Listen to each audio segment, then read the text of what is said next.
Vena Resources is a featured sponsored company and has paid smallcappower.com a fee for coverage. To learn more, see our full disclosure.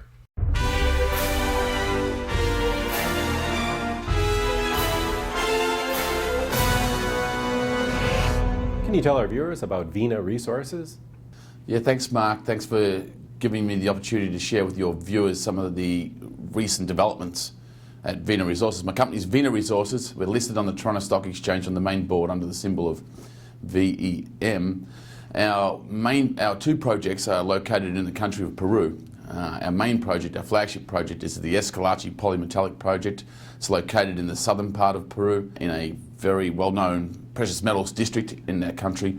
And the other project, Las Princesas, is located in the northern part of the country of Peru. Peru being either the largest or the second largest producer of primary silver in the world, so it's a very good country to have silver projects in and to have projects that you can further develop. Can you tell our viewers about your primary project?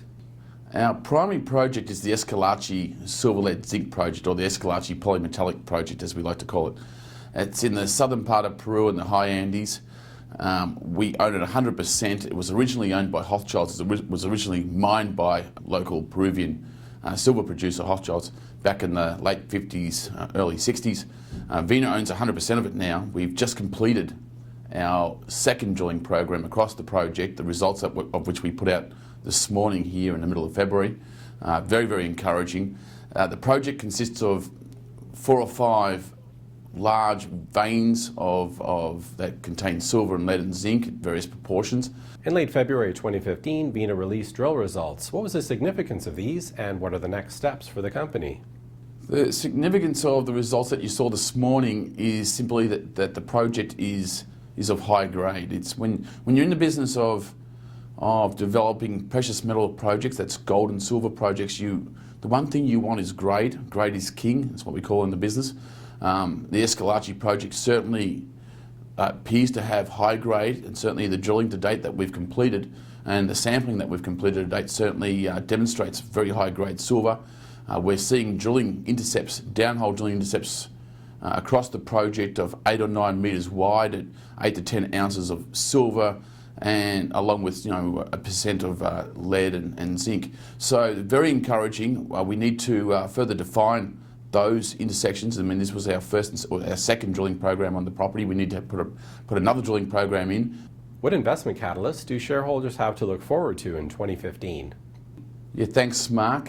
Plenty to look forward for the remaining part of 2015. We're just into 2015, and we've put our results out of our first drilling program. We just completed 1,000 metres across the program. There'll be another program going in, I would suspect, in the next couple of months once the company gets funded.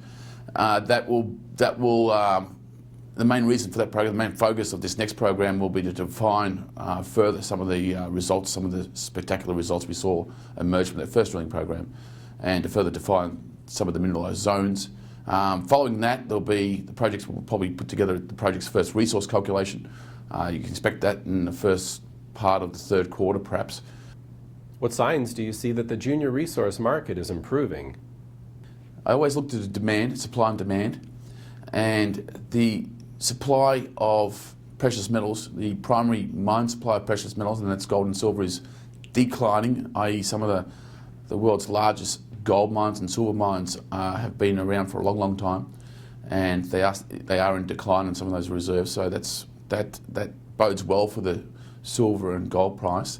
Metal prices are coming back here. I think we saw a bottom in the later part of 2014 of gold sitting in around about 11, in the mid 1100s. Silver in the just north of $15 or so. So we may have seen the bottom of silver and gold prices, and they seem to be returning now this year, which is also bringing a little bit of interest back into the market. So it's early stages. We're coming out of what I believe is a 4-year bear market cycle. And a lot of these cycles, if you look into the history of the silver and of the precious metals markets, you find a lot of these bear market cycles last for 3 or 4 years. So we may be at the end of this bear market and heading into better times for precious metals miners. Thanks for taking the time for today's interview. Keep up to date with all of your favorite small caps. Subscribe to our free newsletter and get daily investment ideas, breakout stocks, momentum gainers, expert and analyst stock picks, and more. Smallcappower.com, investing ideas and research.